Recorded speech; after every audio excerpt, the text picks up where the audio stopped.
फांसी दी गई थी तब जो रस्सी खींचने वाला जल्लाद खड़ा था वो तो हिंदुस्तान का बेटा था। और जब एक हिंदुस्तान का बेटा दूसरे हिंदुस्तान के बेटे को फांसी चढ़ाता है, और उस समय जब लोग एक दूसरे के ऊपर जान दे दिया करते थे, उस समय जब एक हिंदुस्तान का बेटा दूसरे हिंदुस्तान के बेटे को फांसी की सजा देने के लिए अपना कर्तव्य निर्वहन करता है, तो वो क्या सोच रहा होगा, क्या सोच रहा होगा, वो उसके मन में क्या आया होगा?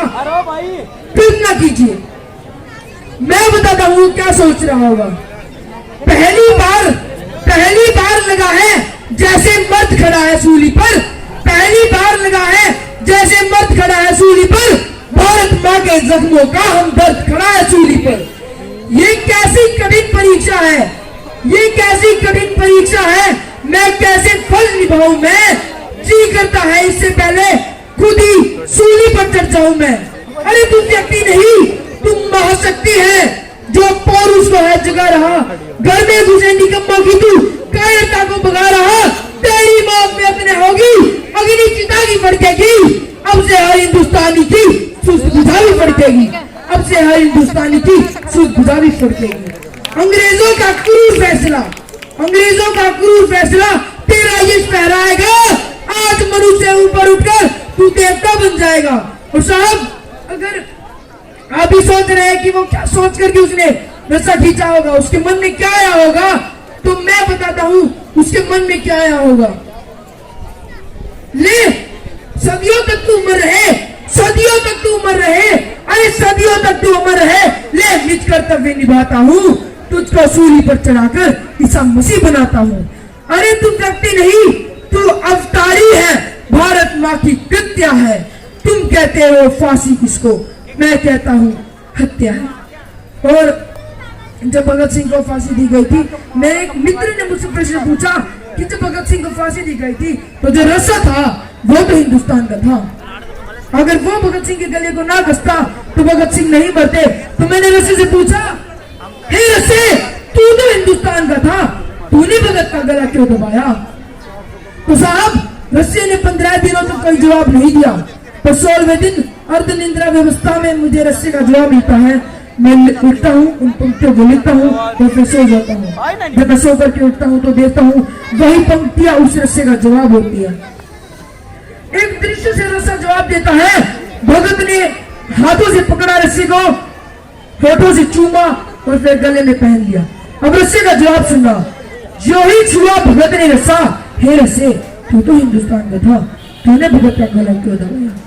जो ही छुआ भगत ने रस्सा, जो ही होठों के निकट गया, जो ही छुआ भगत ने रस्सा, जो ही होठों के निकट गया, फूट फूट कर रोया रस्सा और गले से लिपट। अब उस रस्से को क्या पता था कि उसका लिपटना मौत बन जाएगा, क्योंकि बाल सगा सा भगत संग कभी खेला करता राहों में, कभी पतंग का धागा बनकर, कभी रक्षा बनकर बाहों में, रूप बदलता रहता था मैं धागे डोरी रस्से का, हिस्सा बनकर साथ रहा हूं जीवन के हर हिस्से का। हे ईश्वर, मेरी शक्ति छीन ले, कई टुकड़ों में कट जाऊं मैं, टूट टूट कर बिखर सकूं, कई हिस्सों में बट जाऊं मैं। अरे कितना दर्द मुझे है इस पल, किसको व्यथा सुनाऊं मैं? अरे कितना दर्द मुझे है इस पल, किसको व्यथा सुनाऊं मैं?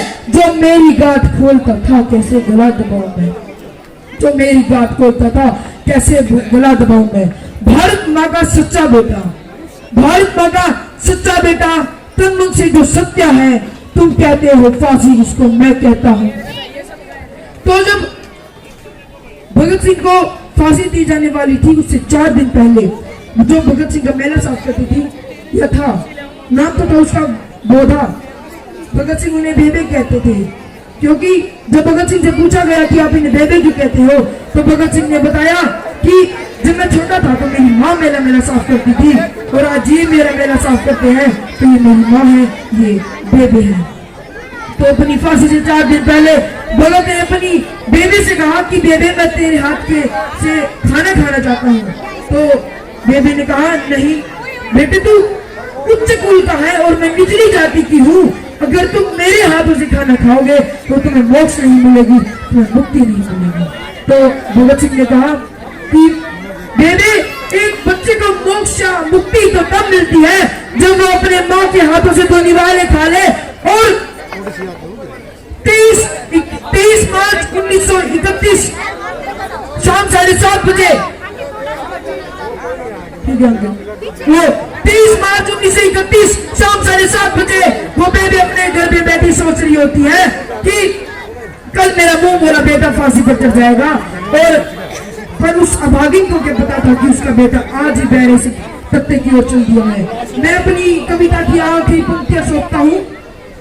साफ सफाई करने वाली बेबे का मन व्याकुल था, साफ सफाई करने वाली बेबे का मन व्याकुल था। माँ के उस संबोधन को वो भुला सकी मुश्किल था, माँ के उस संबोधन को वो भुला सकी मुश्किल था। कितने भोलेपन से उसने अपनी आखिरी इच्छा जताई, जाति धर्म से बुलाकर मेरे हाथों से रोटी खाई। जब भगत सिंह अपनी माँ के हाथों से रोटी खा रहे थे तो उनके हाथ बने थे, उनके पैर बने थे, उनकी माँ उन्हें अपने हाथों से रोटी खिला रही थी। तो उस दृश्य को सोचता हूँ, कितने भोलेपन से उसने मेरे हाथों से रोटी खाई। अरे लौटा दे जो लाल मेरा, अरे लौटा दे जो लाल मेरा, मैं उसकी झोली बतूंगी। जिसे जना है भगत के बदले उसे निछावर कर दूंगी, जिसे जना है भगत के बदले उसे निछावर कर दूंगी। उस पर ऐसा लगता था जैसे वो कृष्ण कन्हैया हो, उस पर ऐसा लगता था जैसे वो कृष्ण कन्हैया हो। पल भर को यूं लगा जैसे मुझे में ये शुभ मूल्य हो। जब भगत सिंह रोटी का तो जाने क्या मन ही मन, जाने क्या मन ही मन वो बेबे सोच रही थी, जाने क्या मन ही मन वो बेबे सोच रही थी। तब तक गिरते आंखों से वो आंसू पहुंच रही थी।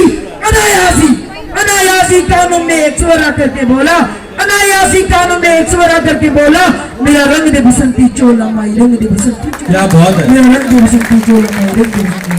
जय हिंद, भारत माता की। अरे इतनी लंबी कविता सुनाइए भाई, क्या नाम है आपका? रितेश, बहुत जबरदस्त कविता थी। इसके लिए तालियां बहुत कम बजी है इस बच्चे के लिए। और हर बार एक कविता इसकी ये मेरे को पर जरूर होती है। नितेश,